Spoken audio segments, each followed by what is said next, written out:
ডিকেকে এবার পুলিশে ধরিয়ে দিয়ে কম্পাস নিজেকে নির্দোষ প্রমাণিত করলো সবার সামনে। হ্যাঁ বন্ধুরা, এমনটা হতে চলেছে আজকের পর্বে। বিস্তারিত জানতে ভিডিওটিতে লাইক দিয়ে চ্যানেলটিকে সাবস্ক্রাইব করে পুরো ভিডিওটি তোমরা দেখতে থাকো।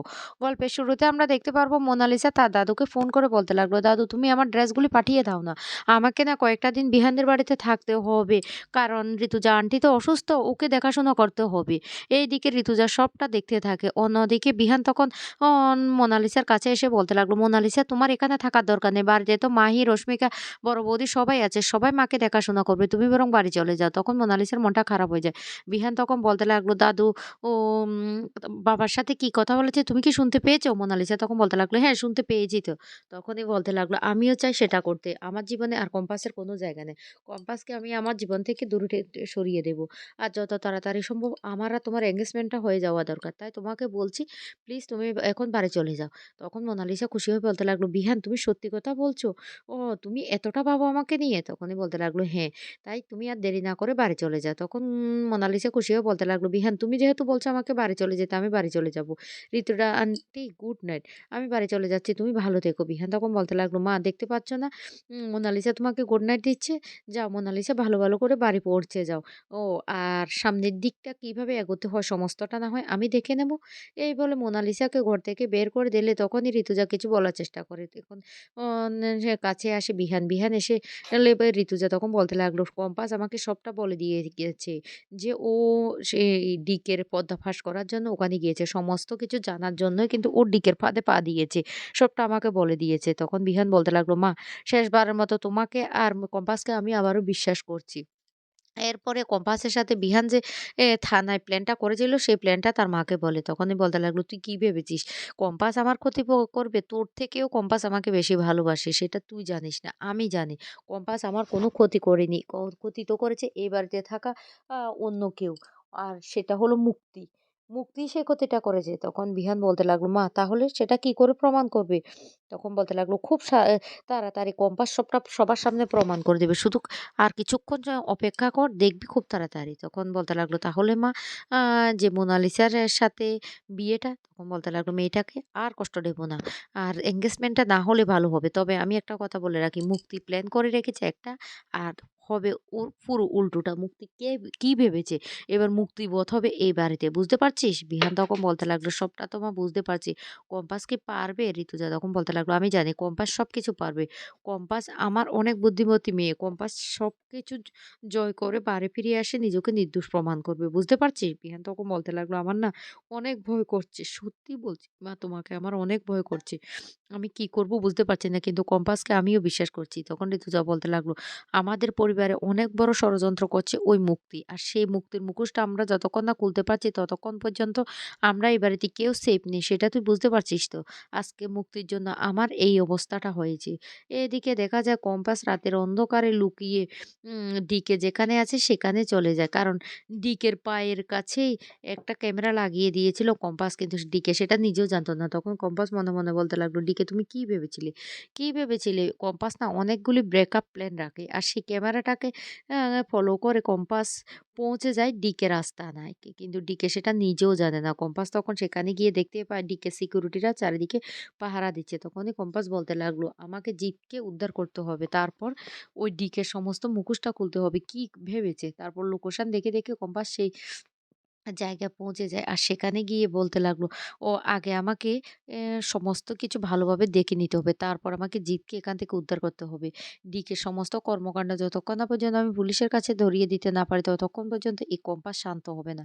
এরপরে কম্পাস সেই সিকিউরিটিদের ফাঁকি দিয়ে ওই প্লেটে ঢুকে পড়ে। কিন্তু সিকিউরিটিরা কিছুতেই টের পায় না। কম্পাস এক পর্যায়ে সেখানে গিয়ে লুকিয়ে দেখতে থাকে। আর দেখতে পায় যে এ ডিকে সেখানে বসে আছে। আর বসে, বসে বলতে লাগলো, "কখন সিম্বা আসবে বুঝতে পারছি না।"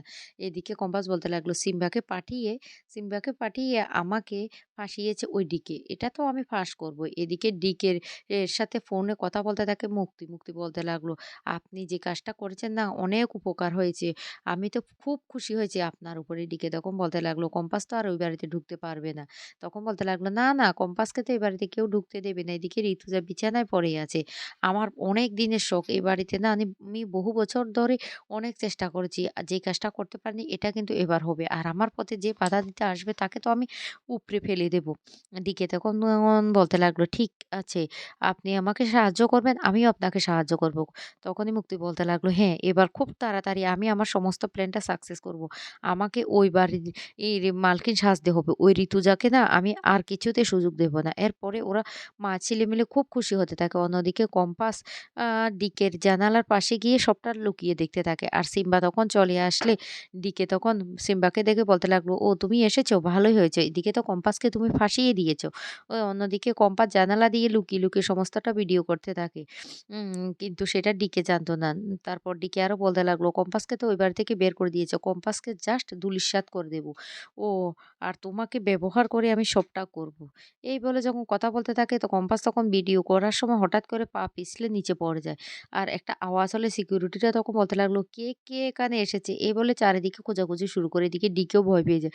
ডিকে তখন বলতে লাগলো, কে এসেছে?" কিন্তু কম্পাস লুকিয়ে পড়ে, কাউকে দেখতে পায় না। আর এক পর্যায়ে কম্পাস ওই সিকিউরিটি গুলিকে এমন একটা যন্ত্রের সাহায্যে ওদেরকে অজ্ঞান করে সেখান থেকে পালিয়ে যায়। তারপরে ডিকের এ বলতে লাগলো, "না, সিম্বাকে আমাকে কাজে লাগাতে হবে।" এই বলে ল্যাপটপটা নিয়ে এসে সেই ডিভাইসটা সিম্বাকে দিয়ে চালু করার চেষ্টা করে। কিন্তু কিছুতেই সেটা কাজ হয় না। কম্পাস তখন এসে বলতে লাগলো, "ডিকে, এ ফাদার আপনার খেলা শেষ হয়ে গেছে।" ডিকে তখন বলতে লাগলো, "তার মানে?" তখন বলতে লাগলো, "ডিভাইস আর কাজ করবে না। আপনি ওখানে যে সার্কিটটা দিয়ে কাজ করেন ওই সার্কিটটা না আমি পাল্টে দিয়েছি।" যা শুনে ডিকে তখন রীতিমতো চমকে যায়। তখন বলতে লাগলো, "অনেক অন্যায় করেছেন, অনেক অন্যায় করেছেন।" ডিকে তখন বলতে লাগলো, "আমার এখান থেকে না তুমি কিছুতে বের হতে পারবে না। এখান থেকে তোমার বেরোনোর রাস্তা সমস্ত বন্ধ।" ডিকে কথা শুনে কম্পাস তখন বলতে লাগলো, "আপনি কি ভেবেছেন জিতকে আটকে রাখবেন? জিতকে আটকে রেখে কিছু করতে পারেননি। কারণ আমার সমস্ত প্ল্যানগুলি না ব্যাকআপ প্ল্যান থাকে।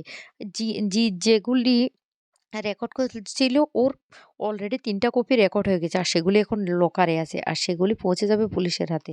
অনেক অন্যায় করেছেন, অনেক অন্যায়। আর সিম্বাকে পাঠিয়ে যে আমাকে ওই বাড়িতে সবার কাছে ছোট বানিয়েছেন, অপরাধী বানিয়েছেন তার প্রমাণও আমার হাতে এসে গেছে। এবার শুধু সময়ের অপেক্ষা। আর আপনি আমার মায়ের সাথে যে অন্যায় করেছেন, আজকে আমার মনটা শান্তি হলো আপনাকে শাস্তি দিতে পেরে। এদিকে পুলিশ চলে আসছে। আর তখনই ডিকে কিছুই বুঝতে পারে না। ডিকে তখন বলতে লাগলো, "কি ব্যাপার?" ও পুলিশের গাড়ির আওয়াজ। তখনই কম্পাস বলতে লাগলো, "এখান থেকে পালানোর কোনো পথ নেই।" ডিকে বারবার করে তার ল্যাপটপটা চালু করার চেষ্টা করলেও কিছুই করতে পারে না। তখন সেক্রেটারি এসে বলতে লাগলো, "পুলিশ চলে এসেছে।"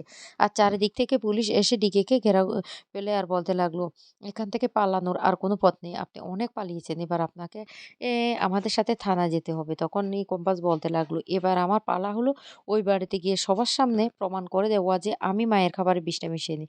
আপনি তো জেলে থাকবেন। সমস্ত দিক তো আমাকে সামলাতে হবে।" ডিকে তখন যাওয়ার আগে হুমকি দিয়ে বলে গেল যে সে কম্পাসকে ছাড়বে না, শেষ করে ফেলবে। কিন্তু পুলিশ ডিকেকে ধরে থানা নিয়ে গেল।